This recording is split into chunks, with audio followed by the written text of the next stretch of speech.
revue et bonjour Rudolf Kahl. Bonjour Wina Abessi. Hier, jeudi, les députés se sont encore retrouvés à l'Assemblée nationale pour poursuivre les travaux relatifs à la mise en conformité de la loi portant règle générale des élections de 2011. Et comme d'habitude, ça n'a pas été facile. L'atmosphère était encore tendue. La pyramide retient que les débats ont été électriques entre les députés. L'une des raisons, nous apprend l'informateur, Hélène Aholou-Keke, la présidente de la commission des lois, a disparu de l'hémicycle.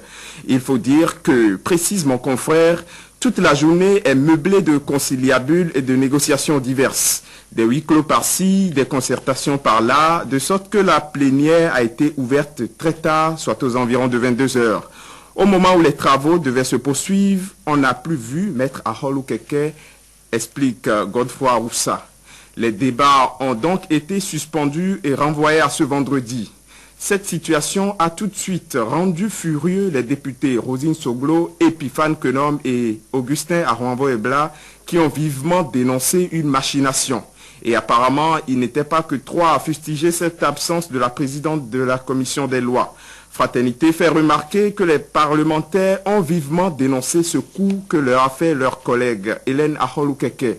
Mais faut-il le dire, Hélène Aholou-Keke n'était pas seule à avoir déserté l'Assemblée. Hier, au Palais des gouverneurs, il y avait carrément une ambiance coupée-décalée pour reprendre les expressions du quotidien L'Autre Vision. Le journal indique que plusieurs élus ont choisi d'aller suivre en direct depuis la Côte d'Ivoire l'explication entre Laurent Gbagbo et Alassane Ouattara, les deux candidats au second tour des élections présidentielles dans ce pays. Espérons qu'ils tireront leçon du comportement responsable des leaders ivoiriens, souhaite le Canard.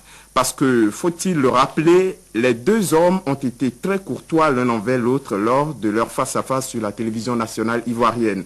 L'autre vision de se demander alors à quand un exercice du genre au Bénin. Le journal invite les principaux candidats aux élections de mars prochain à des débats d'idées au lieu d'invectives comme il est actuellement le cas. Pendant que les députés ont toujours du mal à donner une loi électorale au pays, le Front de défense de la démocratie passait au peigne fin le chemin parcouru jusqu'ici par le processus de réalisation de la LEPI. Et à ce niveau aussi, il n'y a pas grand espoir selon la plupart des journaux qui ont assisté à cette journée de réflexion à la Bourse du Travail. D'après les conclusions, annonce le Mutateur, on retient que les trois premières phases de l'opération sont entachées d'énormes irrégularités. Mon confrère nous apprend donc en manchette que le FDD s'insurge à nouveau contre la LEPI. Les responsables de cette alliance ont dit que cet instrument en cours de réalisation n'est rien d'autre qu'un complot qui se prépare contre la démocratie. 24 heures au Bénin, qui était aussi de la partie, rapporte que les chefs du front craignent une manigance du pouvoir pour repousser le scrutin de 2011. Il faut que les élections se tiennent à bonne date, ont-ils déclaré dans les colonnes de 24 heures au Bénin. Cette rencontre était tout simplement du fiasco, constate de son côté Diapata. Le quotidien retient que les leaders du Front de défense de la démocratie ont tout simplement prêché dans le désert parce que la population n'avait pas répondu à leur appel. La population ne partageait pas leurs idéaux et a choisi de ne pas répondre à l'invitation de ces éternels contestataires, mentionne la publication. Il a répondu, lui, l'ambassadeur de Chine, a enfin parlé sur l'affaire de l'échangeur de Godomé. Depuis des semaines, les confrères informaient sur la suspension des travaux sur le chantier. Le diplomate chinois, lui, ne voit pas les choses de la même façon. Il n'y a pas retard ni blocage, lit-on, dans l'événement précis. Ces propos du représentant de la Chine au Bénin ont été recueillis hier après une audience que le président Boni Yaye lui a accordée. Supposé arrêt des travaux de l'échangeur de Godomé, les clarifications de la Chine, note le journal Le Quotidien.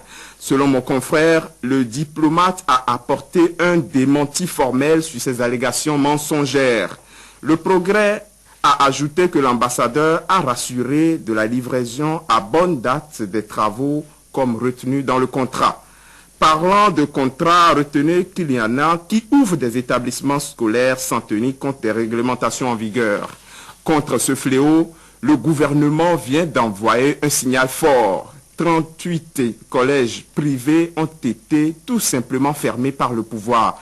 Fraternité a choisi de faire de cette nouvelle le gros titre de ce matin. Oui, une œuvre d'assainissement public. Il faut nettoyer les écuries, l'orgia. C'est ça. Ce sera tout pour cette émission. Local, merci. Et excellent week-end à vous. On se retrouve lundi. Et ce sera lendemain de second tour en Côte d'Ivoire. C'est ça. Merci à vous tous qui nous avez suivis. À Abomey et partout ailleurs. À bientôt.